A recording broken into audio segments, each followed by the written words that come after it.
Hey everybody, sorry about that. I had myself on mute. Welcome to another episode of Shooting the Shit Uncensored, coming to you from Multi-Continental Wrestling Alliance. I am Piers Austin, your host, and I'm going to be interviewing a very special guest this evening, afternoon, where I'm from, or actually it's still morning where I'm at, Orlando Colon, otherwise known as Epico. But before we get started, I just want to say a special thank you for the other Facebook groups allowing me to stream this interview in their groups. That is Brothers of the Belt, Mayan Belts, WCW Nation, and of course Multi-Continental Wrestling Alliance on Facebook and on YouTube. But also our show wouldn't be where it is without our wonderful sponsors, and I'd like to throw a special thanks to Signal Studios, the recording studio here in Sydney, Australia, run by my very, very good friend Rafi Tomasian. If you're a wrestler, you need some new entrance music, hit up my boy Rafi. He'll be able to hook you up, send it straight out to you digitally. Or if you're in Sydney and you need a place to jam and rock out, hit him up. He's got an amazing rehearsal space. Now, championship belts. As a wrestling fan, every wrestling fan owns a championship belt or wants to own a championship belt. If you're looking to get a replica championship belt or a custom championship belt, hit up Mayan Belts on Facebook. Speak to my boy Eddie Williams. He will look after you with an amazing deal and an amazing belt. Also, A-Rock Designs. A-Rock Designs make wonderful custom cups, hoodies, t-shirts, keychains, and it's run by my good friend Ashley Rodriguez, and her work is amazing, and a lot of her stuff is usually wrestling themed, but she's now starting to do some other stuff. I've got 4 on order, and I know once Orlando sees my cup when I get it in, he's going to want to get one too.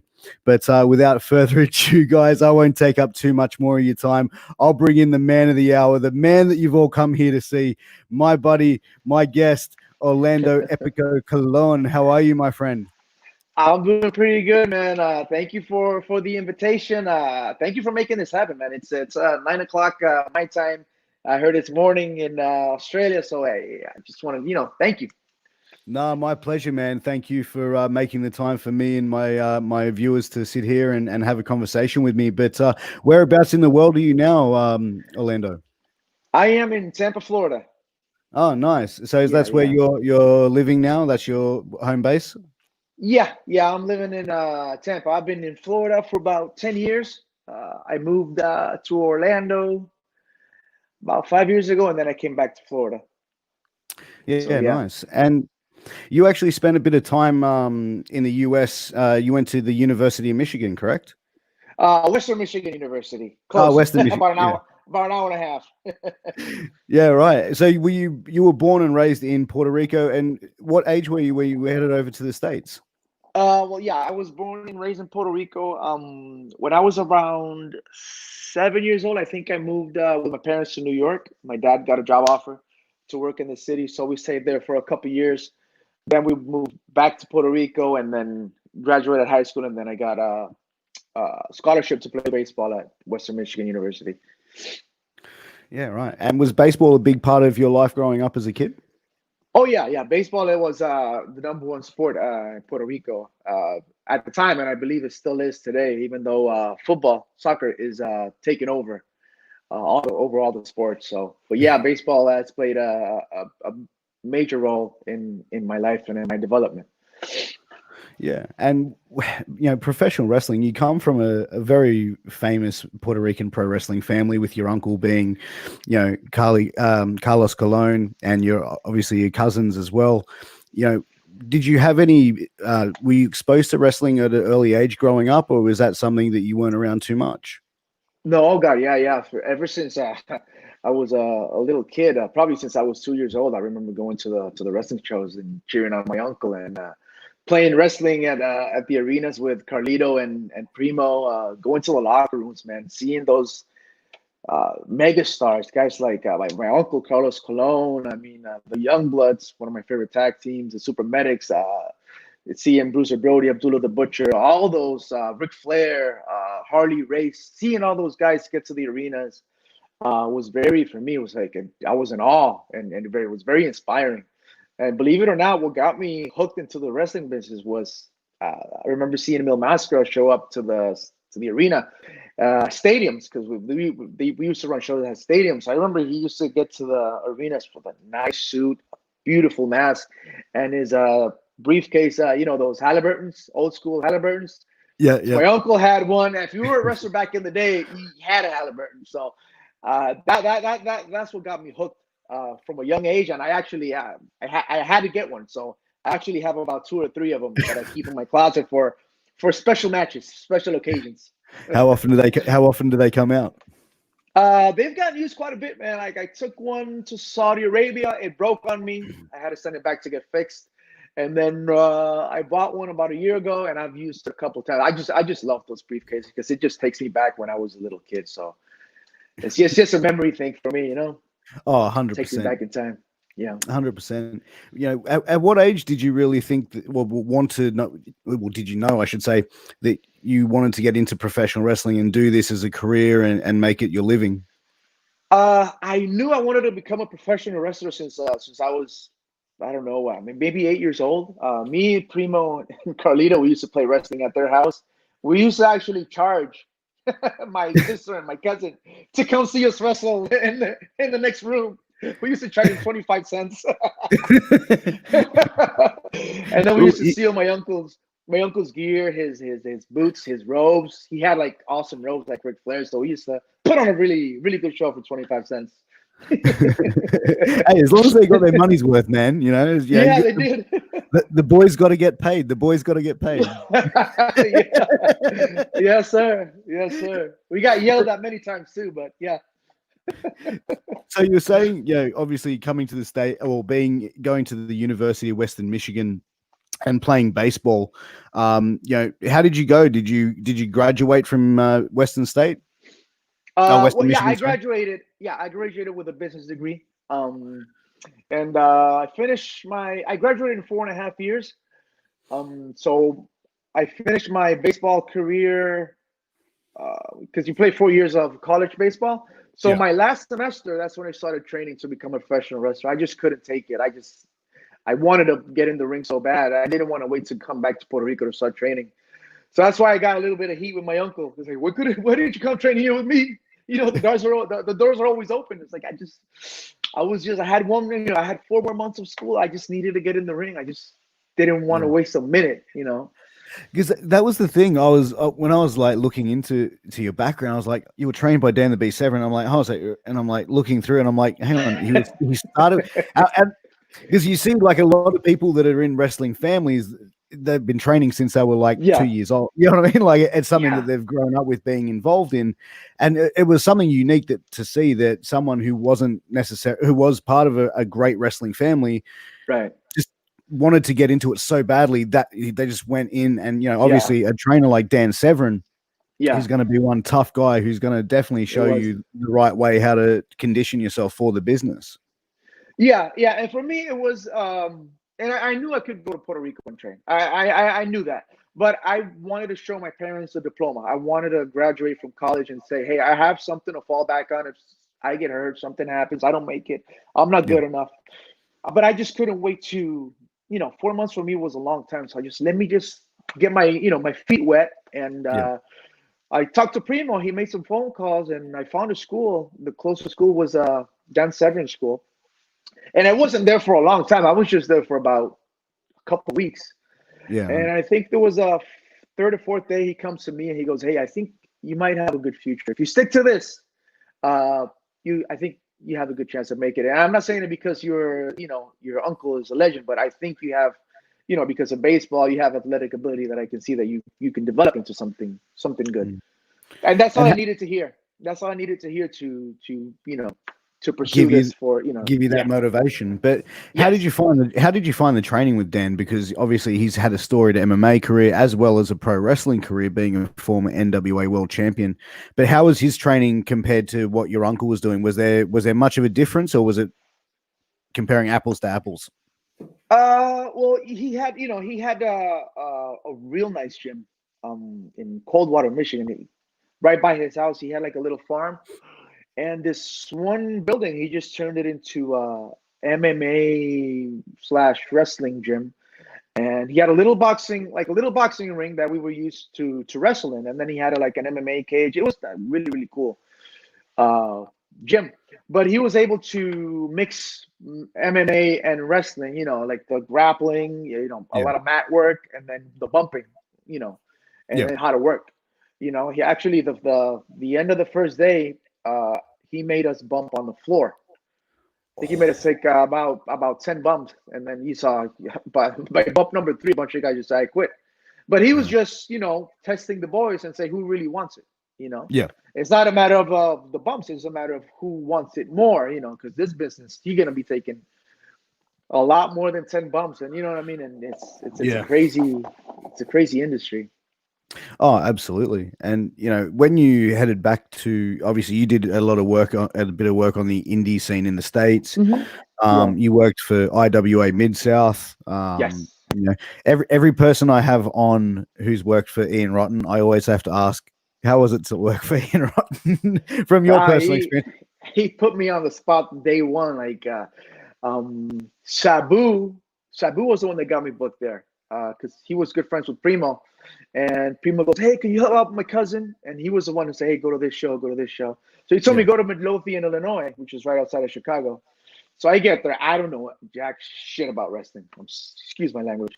No, it's fine. It's uncensored. You can say whatever you like.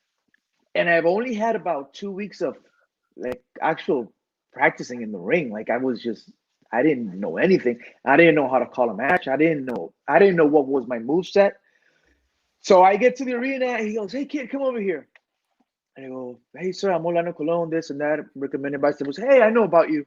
You want to work? I was like, yeah, please, whatever you can do for me, I'll take. You know what I mean? I'll get my ass whooped. I don't care. Just want to get experience. It was okay. You're in the main event. I'm like, what? What do you mean main event?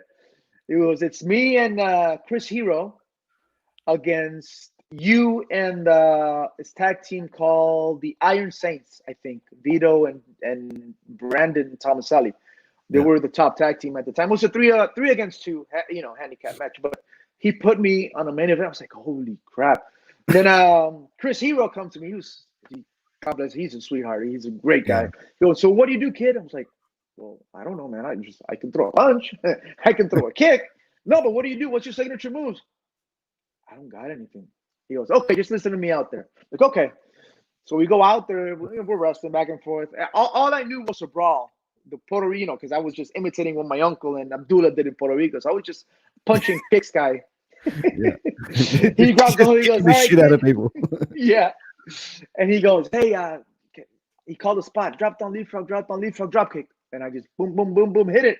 He goes, okay, you can work. And let's keep working.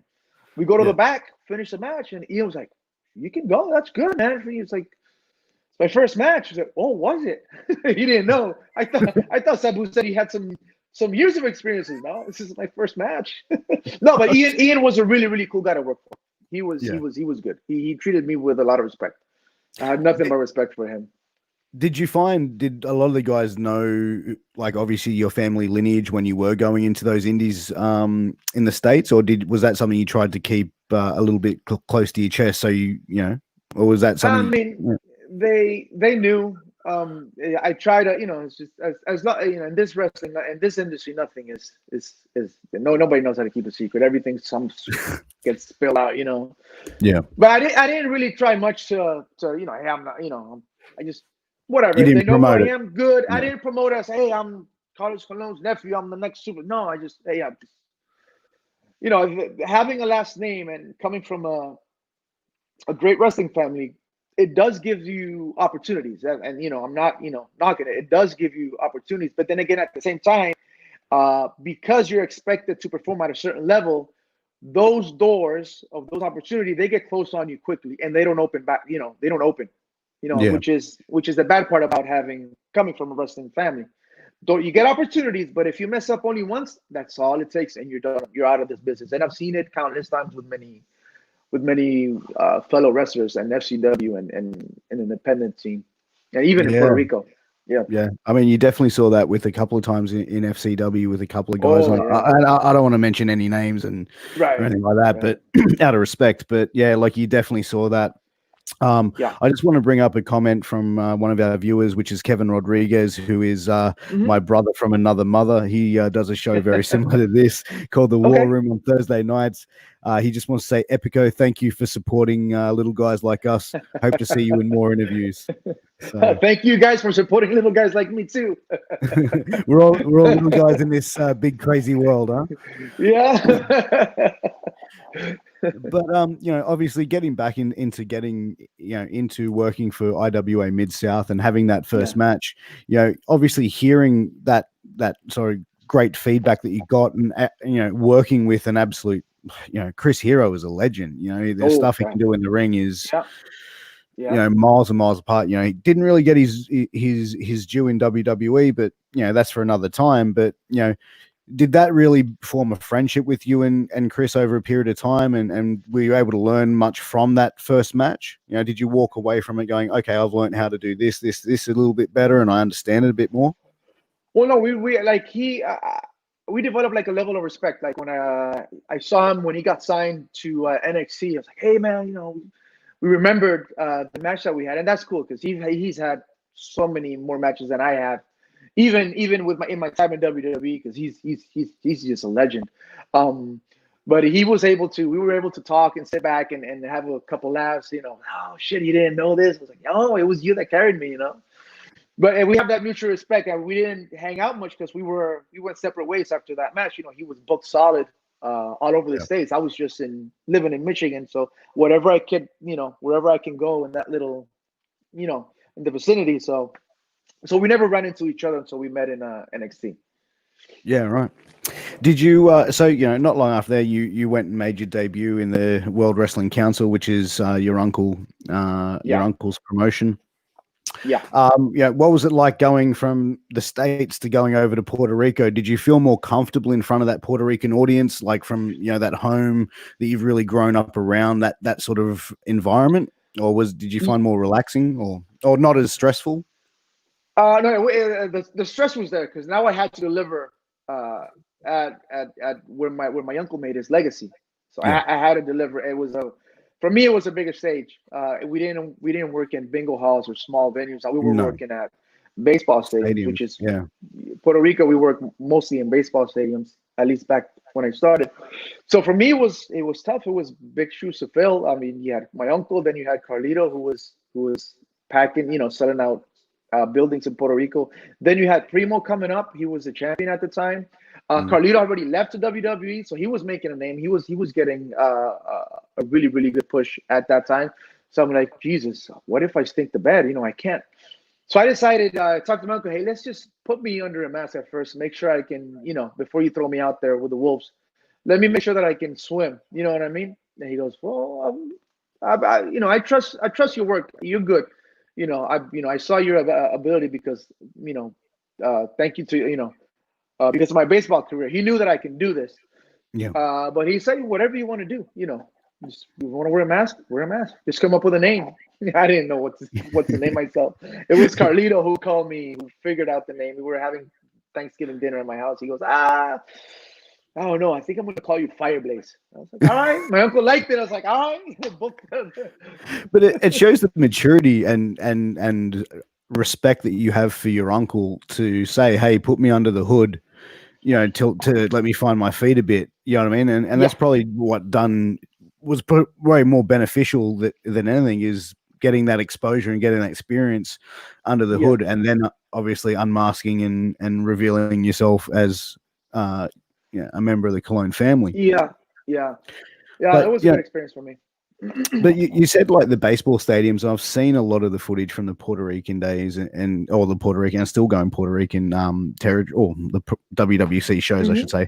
How many people do you guys usually pull in a show? Because it looks like packed to the rafters normally. Well, back in the day, and I'm talking about back in my uncle's time, they hold the record. In baseball, compared to the States, baseball stadiums are tiny, but the biggest stadium holds about 18,000 people, and my uncle and Abdullah were able to put 33,000 people.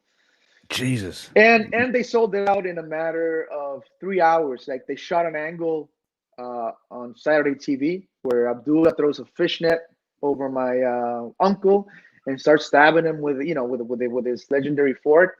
My uncle starts gushing out blood. Says in the interview tonight in the stadium, I'll see you there. I'll kick your ass. I'm coming for revenge. In a matter of 2 hours later, people went from the TV, turned off the TV, went straight to the stadium. 33,000 people. Wow. It was unbelievable. There was no building that could contain those two. Everywhere they went. And that's like before internet and everything. It's just way before. Yeah. That's crazy, man. And just goes to show, man, like, your uncle is a true legend in the sport and, definitely deserving of the accolades. But what would you say have probably been the biggest lesson that you've been able to take away from your uncle that he's taught you about the business?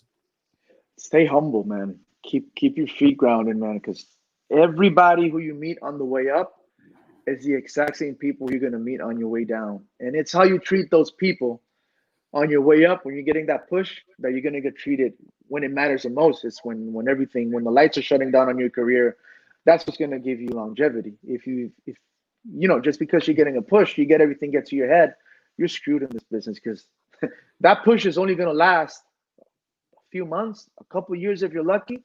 Then you're going to be, it's going to be that downhill, you start putting people over, and if you treated people right, you'll be good. But if you treated people like crap and the wrong way, everybody's going to eat you alive. So he taught me that, to stay humble, man. Keep your eyes open and have a set of eyes on the back of your head, because this industry, there's a lot of backstabbers. Yeah. I mean, did you witness any of that over your career, of guys sort of on their way up, sort of treating others like crap, or is it just sort of? Oh, you see that all the time, man. It's all the time. Do you think it's just? You think it's an ego thing? It's an ego thing. It's a money thing. People think that they're actually better than others. I mean, this is a business where it's a story. We're telling stories. Yeah. It's not a real fight. You know what I mean? I've heard stories, and I'm not gonna name names because it's not my business. But I remember we were at an airport, and the champion at the time I guess he was tired. He was pissed off. I don't know what it was, but he's the top babyface, and this one fan comes in and asks for an autograph. He goes, "Hey, fuck off!" And the fan, who's bigger than him, stronger, and it's by an inch. The guy was about the champion was about 5'10", whatever, skinny. Yeah. And the guy go, "Hey, you might be a champion in wrestling, but in real life, I can whoop the shit out of you right here, right now." And then our champion just, I'll sign the autograph. But that's it's you gotta be able to be somewhat, you can't go to the, be on TV a badass and then go to the bar and then sit in the corner. People have to respect you. If people think that they can kick the shit out of you at a bar, they're not going to believe you as a champion. And I think that's one of the problems with the industry today. A lot of guys are not that believable. They might kick ass, but they just don't look it. And I get heat for it, but that's just my opinion. No, I don't think you'd get heat for it. I can definitely see where you're coming from. That there's probably a few guys in the business at the moment that you look at and go, "You look like you should be serving me a coffee." But I'm a fan. Who am I to be that one to make that comment? You know what I mean? You've done your time in the business. For me to say that is, I apologize, and it isn't respectful to say, but I can definitely understand where you're coming from on that point. But coming into the WWE, how was it, obviously the transition and getting back into, like, going into the WWE? Was it obviously brought in because Carlito and Primo, they had, a very, very successful run as the undisputed tag champs, and Carlito had a great run as well. But how did you find, obviously, coming back over from obviously spending your time in Puerto Rico and then, working under that WWE banner and learning that style? Oh, well, it was they test everybody. It doesn't matter who you are, where you come from. You had to learn from the ground up. I remember I had, one of the first things they said is like, we respect you. We admire what you've done, but here you start from zero. It doesn't matter if you were the Universal Champion in Puerto Rico or whatever, or Tag Team Champion. Right here, you're gonna get here early. You're gonna set up the ring. You're gonna set up promotional work. You're gonna go to the towns and put the posters against the. You're gonna start from the ground up. selling concessions, selling tickets. It's very humbling experience that I believe that every wrestler or potential wrestler should go through, because it makes you appreciate everything that goes into this industry, from the setup to the teardown. Yeah. And I was able. I went in there with the open mentality. I made it a point when I got there, say, hey, my people might see, hey, here comes the family of a legend. He's gonna get opportunities, but I made sure that I was the first one in the building every morning. I made sure that I woke up 2 hours before we were supposed to be there. If I had to be there at 9, I was there at 8 or 8:15. I try to stay there as late as possible. Same thing when we went to the gym. I try to go there, be one of the first ones there, so I can show the boys that I'm not just another one that has everything opportunities given to him. I earned it. Yeah. Did you feel like when you were there that you did have a few eyes on you going, oh, here comes another, family member of a legend? At the time, no, because there were a few, probably more wrestlers that were second generations than newer guys. And those newer guys were football players or former athletes who didn't really know much about the business. Yeah. It wasn't until about 4 or 5 months when I was in that they started signing a lot of independent wrestlers. Like Seth Rollins came in a few months after me. Cesaro came about 8 months after me, and Dean Ambrose came a few months after me. But when I got there, it was me, Red DiBiase, Bo Dallas was there, Bray Wyatt was there, Haku's son, Tangaloa was there. So it was a bunch of second generation wrestlers. Tamina was there, the Usos were there, Richie Steamboat was there. So it was a bunch of second generation wrestlers. So I didn't feel that tension. The segregation or anything like that. No. Yeah. Well, I suppose that's the thing. You couldn't sort of have a group of people that you can relate, and at the end of the day, having a legend of a family member in the wrestling business doesn't mean you're any less of a wrestling fan yourself, or have any less of a passion for it. So, right. But going through to you spent some time in Florida Championship Wrestling before moving up into WWE. And tagging with Primo. What was it like making your WWE debut and debuting on like Raw and SmackDown? What was the feeling of that like for you? It was crazy because I was doing a gimmick with a bunch of guys. We were doing the Ascension, the original Ascension. It was about 5 of us. It was me, Connor. It was this English guy, Bram from TNA, I think. Yeah, I remember. And Shaw, Eddie Guerrero's daughter, Shaw, she was in the group. Yeah. And they were grooming us to go up to the main roster. And then a lot of a sudden, Bill DeMott comes to me, comes to the group, and hey, they're gonna call. The group is gonna go on the road soon, but they're gonna call one of you guys up, and I want to see what's the feeling. I was like, but who's leaving? No, I just wanted to get you guys' opinion if one of you guys got called up to the main roster. Well, we can't hold anybody, any grudges against him, because we all want to get to the same place. We all want to make it to the big dance, to WWE. And he goes, that's the answer I was looking for. Oh, by the way, you, Orlando, you're the one that's going to get called up. I was like, me? Like, I don't even have another set of gear. That's not a sense. Like, don't worry about it. I think they're just going to put you on some live events, and then 4 or 5 months you might get, the debut. So I did a couple of live events with Primo, and Primo was on Raw. So we do TV in Atlanta, I think it was, and SmackDown was in Greenville, South Carolina. So Primo went home after Raw. So they send me to SmackDown, and then they tell me, hey, you got any gear? I was like, yeah, I got my gear. What do you got? I was like, I got this. Okay, you're debuting on SmackDown tonight. I was like, what? Against who? Oh, you're working wrestling against Sin Cara. I was like, oh, wow. Jeez, I didn't know this. But it just came out completely out of the blue.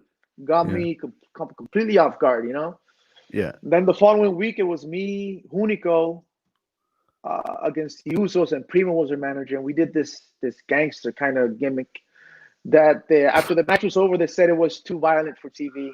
Like, all Oh, right, whatever, really? I can see it, And then 2 weeks later, it's me and Primo tagging. They didn't know what to do. And it was Yeah. I was just there was they needed a body, and I was that body. So Yeah. luckily they were able to pair me with Primo, and then Rosa came along, and then okay, I think we like this package. Let's just put him on TV and see where they go. And luckily we were able to get a good little run with Kofi and Evan Bourne, where we ended up getting the belts. So that was pretty cool. Yeah. How long did you guys have the belts for? You had it for a little while, didn't you? Like, It's basically we were gonna get it by default. It wasn't because they had any plans. It was, I think Evan was hurt. I think he needed surgery. yeah. So we were the tag team that was working with them at the time. So it just made sense for them. They just put him on Primo and Epico. So we won it at a live event. So it wasn't even we did it on TV. So we were lucky. We had it from January to April. We did WrestleMania in Miami, and I think after the Europe tour, that TV, when we came back from Europe, that's when we dropped the belts to R-Truth and Kofi. But they didn't have any plans with it. It was just, all right, give it to those guys by default. So What's your thoughts on? I'll take it.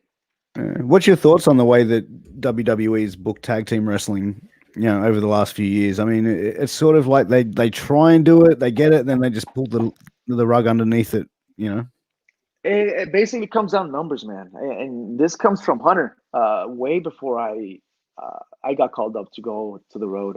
He comes down to FCW to talk to the talent, that's been there for over a year. The guys that could work.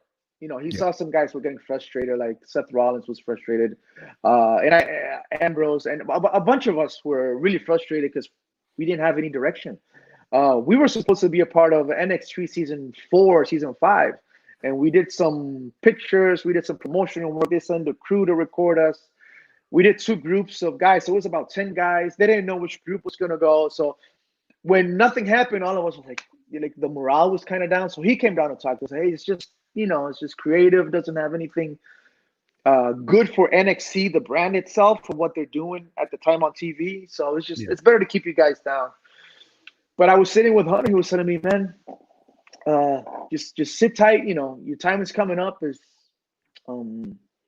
I go, I told him, put me with Primo as a tag team. He goes, yeah, that's an option, but Vince doesn't believe in tag teams. Like, but how come? You've had great tag teams, the Rockers, Heart Foundation, British Bulldogs. Like, how come? And then he explained to me, it all comes down to numbers. It's a business now. To put up a tag match, you have to pay four guys instead of 2. That's 4 plane tickets. It's just it's not cost effective. And I got it. Because when we used to help my uncle book in Puerto Rico, so it's better to bring 2 single. Put a match with 2 guys than to fly 4 guys to Puerto. It's a lot. It costs a lot of money. So it basically comes down to numbers, and I got it. And he explained to me that way. So I was like, you know what, I respect that, and whatever it is you have for me, I'll take it. Even if it's being attacked, and even if there's nothing, I just wanted to be on the road, And even though they didn't do anything with the division, the money was great. That's the main thing. As long as you're compensated great from being away from your family and loved ones. So we got a question from a Sydney promoter here in Australia. He promotes for the AWE. His name is Sammy Russo. He says, how are the numbers in Puerto Rico? Well, we've already discussed that, around 18,000 for a full house. Who are the main guys in Puerto Rico? Well, I think it's yourself at the moment. You're the current WWC champ, Universal champ. Yeah. Myself, Primo is the top heel alongside another guy named Gilbert, who's the guy I beat for the title belt. We got Carlito. He comes in and out, and he does really, really good numbers for us. And we're developing a bunch of new talent. It's just a matter of time. You can't just take one guy and then make him a star. It takes time. His name is Bellito Calderon. He's a really, really good prospect.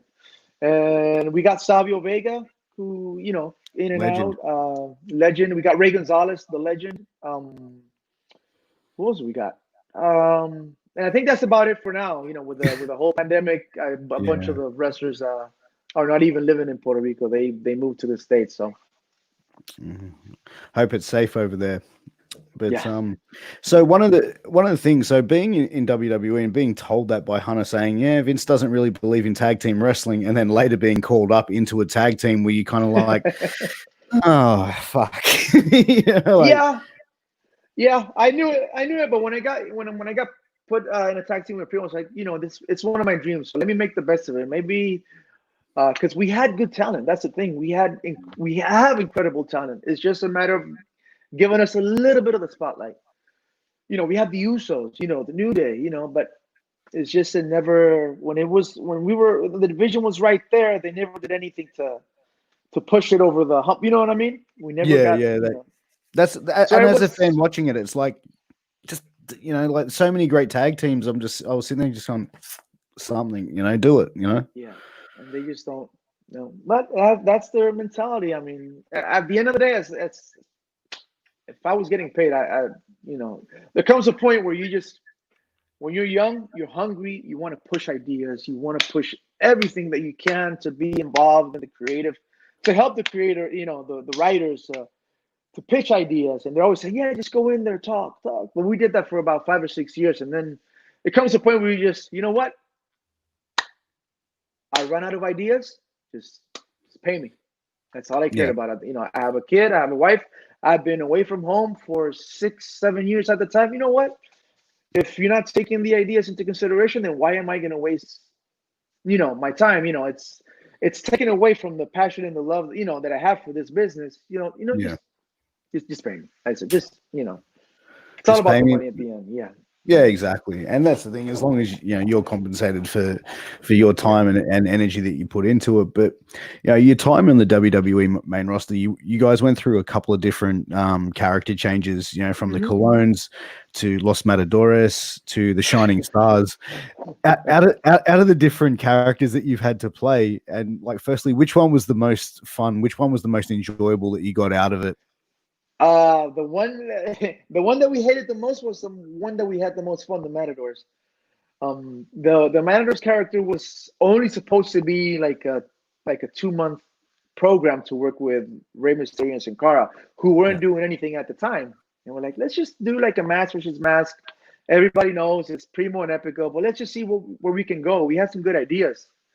But then again, when they love the idea, but then they're gonna start pushing it. They go, yeah, you're gonna have a bull, a mascot. Like what?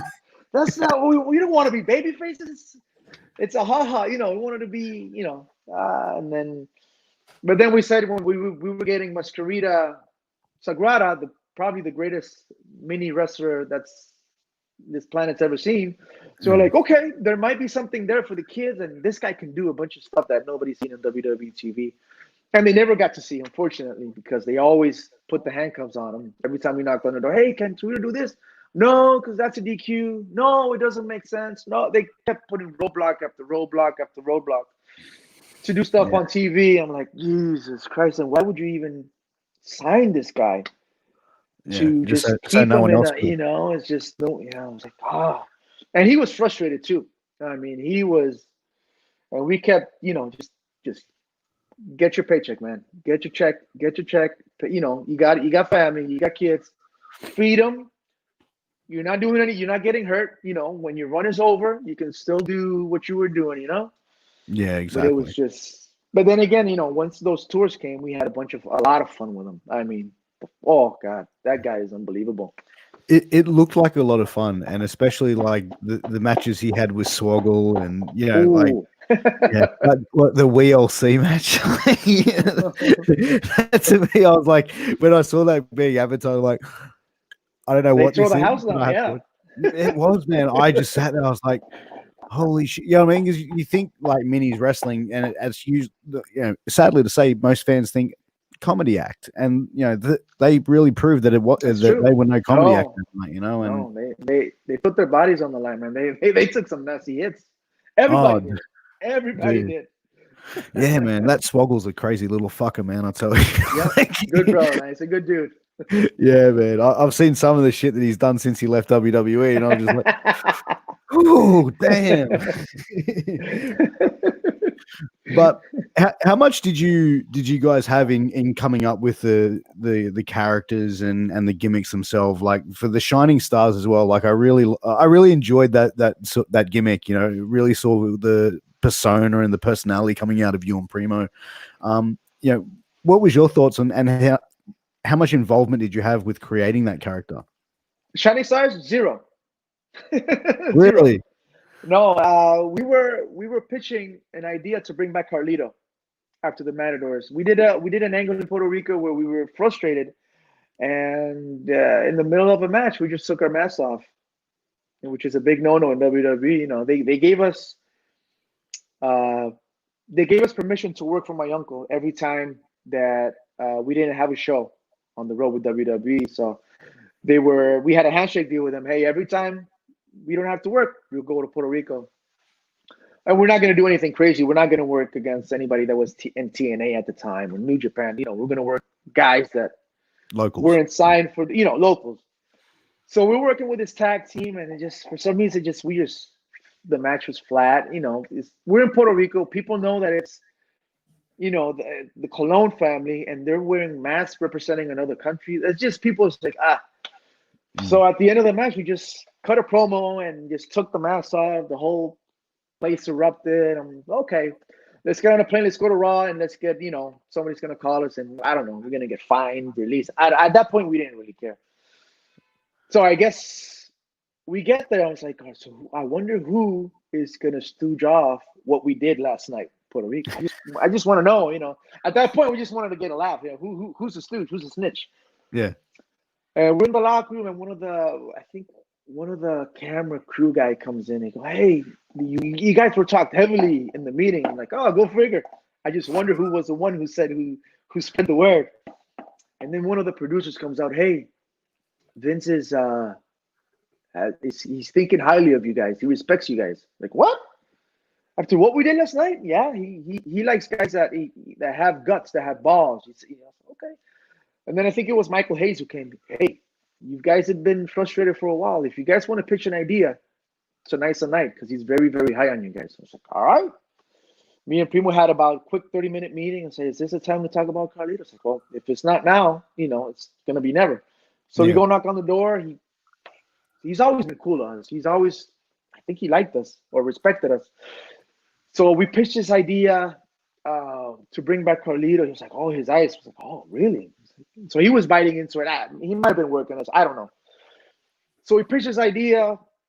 Long story short, we met with the writers for about 4 months to elaborate this, you know, this whole storyline to bring back Carlito. They were talking to Carlito to sign him. Then the deal fell through. They didn't offer him. It was like a less than a developmental deal. So he's like, I don't need, you know, I don't need WWE. You know, it's I'm good where I'm at. I'm actually making more money than what they're offering me. So I'm like, you know what? Business is business. It's a shame that we couldn't do it here, but, you know, maybe down the road.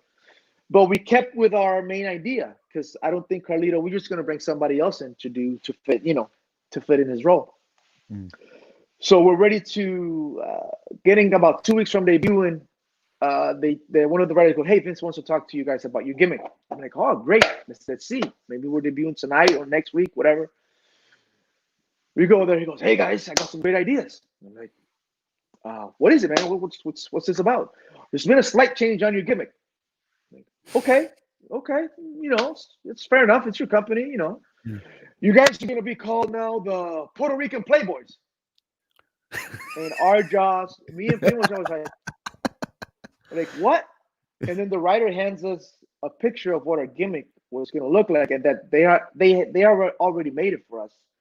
Yeah. And we look at the picture and we're like, holy shit, we're fucked. I'm like, we're screwed. This is career suicide.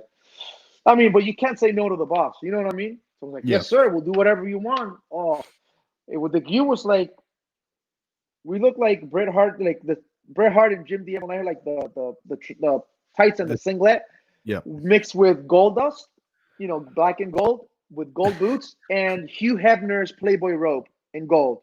Oh God. And I'm like, oh God, no, please. Oh God. We go back to the hotel. It's like, oh, I don't know if I want to show up to TV next week. I don't know if I want to do this. Puerto Rican Playboys. I was like, how the hell do we go from this idea to this? We go to TV the next week. They say, yeah, you're going to debut tonight. It's like, oh, shit. Then about an hour before the show starts, Vince calls us in. It's like, yeah, I don't think that gimmick fits you well. It's not you. I want something that fits you. From now on, you guys will sell me Puerto Rico. Yeah, it's a great idea. You're going to sell timeshares. At that point, I was like, just give me something other than the Puerto Rican Playboys. We'll take whatever you give us. Whatever you give us, please. Just don't. But it looked like you guys had so much fun with it, though. You know, like I was watching a couple of your vignettes last night and the last couple of days, and you guys did look like you were enjoying it. And you know, to go along with something that wasn't your idea and something that you might not have been invested in, to me, it came across like you and Primo were really into it. Well, we were trying to pop ourselves. We were trying to make each other laugh. That's because at that point we didn't care. We tried so many ideas. We tried we just tried everything. At that point, it's like, all right, that's what they see us. Let's just make each other laugh, and then that's exactly what we did. We just try to have a good time and try to make Primo laugh. Primo trying to make me laugh, and I guess that's what came across. Do you think in the era of pro wrestling that was occurring, that PG era, that is pretty much what they saw where they wanted people to be, as opposed to, like, for me, thinking obviously the Colones and thinking of Carlos Colon and the WWC, those hard hitting, those savage matches, for me, I would have loved to have seen you guys as just, two killers just coming in and just destroying dudes. But do you think it was just bad that sort of character wouldn't have been, like, not get over in this day and age, but like not be presentable, obviously, because they're trying to target more of that or the younger demographic? Yeah, you couldn't have said it any better. And that's for me, that's what I think happened. We're not the Colon name is not for kids. It's not a PG, it's not a PG brand. I mean, my uncle dropped gallons and gallons, if not 1 million gallons of blood in Puerto Rico. So, and that's who we are. We're fighters. We have a lot of fight. So we're not that PG. Hey kids, that's not us. Yeah. It's we that have, hard hitting, hot blooded. Short tempered Latino. You know what I mean? And that's it. It was just timing. If we were in the business maybe 10 years ago, when it was still kind of, when Carlito was in it, maybe we could have gotten over a lot better than what we did. But it's just that we didn't fit the mold of the PG era, And that's the thing with the WWC. And no matter if I've watched matches from recently to years prior, the matches are just so believable. And that's the thing. Like, wrestling is a great presentation of a fight, and it's it's a simulated fight scene. It's definitely not fake. It's definitely not a scripted story. It is a pro wrestling match. Everyone knows the predetermined outcomes, everything like that. Yeah. But it's making it believable. And for me, I've been a lifelong wrestling fan. When I'm watching stuff from WWC, I'm watching something where I can escape from reality and go, and get into it a little bit more than when you're watching something that's like, okay, you know what I mean? Like, it's overproduced, too many lights, too many special effects. I get that. Yeah. It's almost like what in a real fight. Buying today. Yeah, I mean, it's almost like in a real fight. You see people, like, mistakes happen and stuff like that, and when you see guys just doing like these, jumping back and flying, choreographed, it's hard to sort of go, oh yeah, look, that's not what would happen in a real fight, but exactly. Like, I'm not gonna sit there and like go, all right, mate, come on, let's go, put your hands up, and then be like, 1 sec, I got to give you an attitude adjustment. So, like, just put it up here and wait 1 sec, can't see me. You can't see.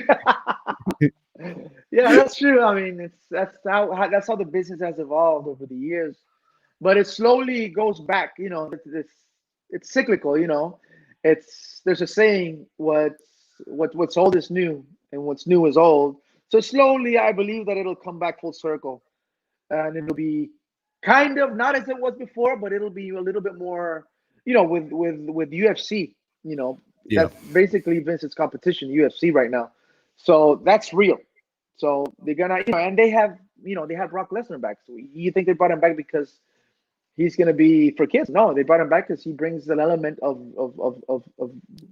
reality. You know what I Yeah. mean? Of that this is a shoot. You know. Yeah. So slowly, I believe that it's gonna take years. I might be too old when it gets back to to kind of the way it used to be, but I believe that that's where the business is going. Look, I think it's definitely heading that way. I mean, you look at a lot more competition out there with AEW, Ring of Honor, all these companies and NWA. It's almost like wrestling is having another resurgence like it did in the 90s. Obviously the pandemic has sort of slowed things down, but to me, I'm looking at the wrestling industry and it looks very, very healthy. Oh yeah. Obviously pre-coronavirus, Yeah. And I believe that's my point of view. I think wrestling is going to be bigger than what it was a couple of years ago, because with the pandemic, with everything that's going on in the world, people want an outlet. People want to forget about their daily struggles. And that's what professional wrestling gives people. It makes people forget about the shit that everybody's going through in real life. And that's what made wrestling so big in Puerto Rico, because people could go to the stadium and forget about everything. And they can see Carlos Colon battle Abdullah the Butcher, and you're going to see a lot of blood, and you're going to see a lot of gimmicks, a lot of chair shots, a lot of 2x4s, because it makes people forget about what's going on in their daily lives. And I think now with what's going on with this whole pandemic, when everything is over with, I think people are going to flock to the wrestling arenas, whatever wrestling that's available out there, and they're just going to want an outlet, and it's up to us as professionals to give the people something to forget about, something to remember other than their daily struggles. Yeah, absolutely. And, for me, as I said before, I'm a lifelong fan. And at the end of every day, once I put my kids to bed and everything like that, and my wife's in bed, man, I like to sit down and just watch, an hour or two of wrestling, man. Doesn't matter what it is, where it's from, what promotion, just an hour of that, man. As I said, lifelong fan. And to me, that is my sort of, time to relax and time to just sort of sit back and unwind. Exactly. And it's, that's the thing. There's a lot of good promotions out there, but before we go into the Aussie slang game, we are getting close to that 1 hour mark. I just wanted to. I've told you about this one, and you're excited, man. But just going into that, I mean, looking at the current state of professional wrestling now, if you could pick one singles match to have and one tag team match to have, who would it be against? Anyone, any company, anyone in the world. Like right now, singles, like alive, could be, let's say the current rosters. Right now, believe it or not, me and Primo would like to wrestle Gorillas of Destiny. Oh yeah, I think that would be, you get two tag teams, very different yet very alike. You get island people. We got that hot temper. You know what I mean? And it's I'm all for that. What about a singles? I've been watching a lot of tapes of I forget his name, but he's so good. I was watching a match with him and Primo. It was Carlito who got me into watching him. Zack Sabre Jr. Oh, because he is an unbelievable talent. Like he was too skinny. It's like, he don't look like a wrestler, but when you see him wrestle, it's like, oh my god, like he's phenomenal. Literally like he's out of this world, Yeah, no, he's bar none, young. Bar none, he's for me top 3 in the world right now. Yeah, right now, because his ability is unreal. I would definitely agree. And he's only young too. He's got a bright future, man. Very bright future. Yes. But okay. Talent. So, Orlando, we're going to get into the Aussie slang game. Are you ready for this one? So, ladies and gentlemen, how this works is I'm going to use an Aussie slang word. I'm going to use it in a sentence, and our good friend Orlando is going to tell us what it means. So, have you been to Australia? Multiple choice? Is this multiple choice? No, it's a one word. But what? Have you ever been to Australia? Yeah, one time. Loved it. You one time? Yeah. All right. So next time you come to Australia, you're going to be prepared because we're going to teach you some of our Aussie ways. All right. Awesome. Okay. The word is bogan. That bloke over there is an absolute bogan. Idiot. Kind of like an Aussie redneck. Like a real, Okay, got like it, someone got who's the Aussie it. okay, like, there you go, mate. Yeah, just going to crack open a few schooners and, knock over a couple of. Got it. You know, yeah. Okay. Oh, kind of idiot sometimes. Yeah.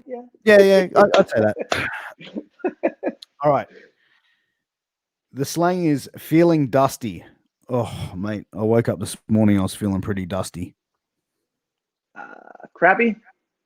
Yeah. Crappy, unwell. Kinda crappy, unwell. Yeah. Okay. Usually from a hangover. Yeah. Okay. All right. Next is fair dinkum. Hey, are you fair dinkum that you're wearing that shirt? Fair dinkum. Like, are you sure you're wearing that shirt or something like that? Are you sure you want to wear that shirt? Like, yeah, true. Really? Like that's fit. You wearing that? You're fair dinkum. Really? Like, really? Yeah. All right. Good one. Okay. Bloody ripper. Your match was a bloody ripper. The shits. No, it means really Was it great. good? Yeah, Really it great? means, Oh, the opposite. yeah, Okay, yeah, good. Means Good. is the opposite. Okay. Next one is slab. Hey, can you pick up a slab on your way to my house? Slab. Beer. Yeah, carton of beer, man. Ah. You're good at this, buddy. All right. Next is Dunny. Danny. Oh, mate, where's your Dunny? I'm busting for I'm busting to use the Dunny. Bathroom. Yeah, toilet. Yeah. Yeah. Toilet. Good. All right. Hard yakka. Jeez, mate. The work I did this morning was a bit of hard yakka. Hard work. Yep. There you go, Yeah. man. You know this. You know? Okay. All right. Piece of piss. Bloody hell, mate. That was a piece of piss. Piece of shit. Nah, means easy. Easy. Okay. Oh, like, yeah. Oh, there was a piss easy. Piss. Yeah. Got piece it. of Got it. Yeah. You want to come over to my house and drink some piss? Drink What some am I beer? inviting you? Yeah. Alcohol. Okay. Oh, oof, All right. okay. Hey, mate, come over here and meet me, Rellos. Meet me. Family, relatives. Yeah, relatives. There we go. You want a sausage sanger? What am I offering you? Come again? Would you like a sausage sanger? What am I offering you? It doesn't sound good here. My answer is no. I'm offering you a sausage sandwich. So in Australia, that's probably the easiest way to please a crowd at a barbecue is you barbecue a whole heap of sausages. Is that right? You put on a piece of bread, bit of tomato sauce. Got You're it. good to Okay. go. Cool. All right. So last one. You want a stubby? You want a what? Stubby. Stubby? Yeah. Smoke? Beer. Okay. Got it. Guys, that's been Epico playing the Aussie slang game. Orlando, where can everyone get in contact with you and support you and follow you and find out what you're doing? For bookings, my email is ocbookings@yahoo.com. And my Twitter, I think, is WWE Epico. And my Instagram is Epico Colon. I need to change my handles. I need to update my stuff. Oh, good. And for merch, prowrestlingtees.com/Orlando Colon. And that's about it, brother. No worries, man. Send me those links after this and I'll put them up. But guys, thank you very much for watching. Orlando, thank you so much for giving me your time and to coming and sitting down and talking with us. It's been an absolute pleasure. We definitely are going to get you back in for a part 2 because you are one hilarious individual. Great to talk with. But guys, you've been watching Shooting the Shit Uncensored. I'm Piers Austin. This is Orlando Colon. Click that subscribe button somewhere up here. Please and we'll catch you next time, guys. Thanks very much.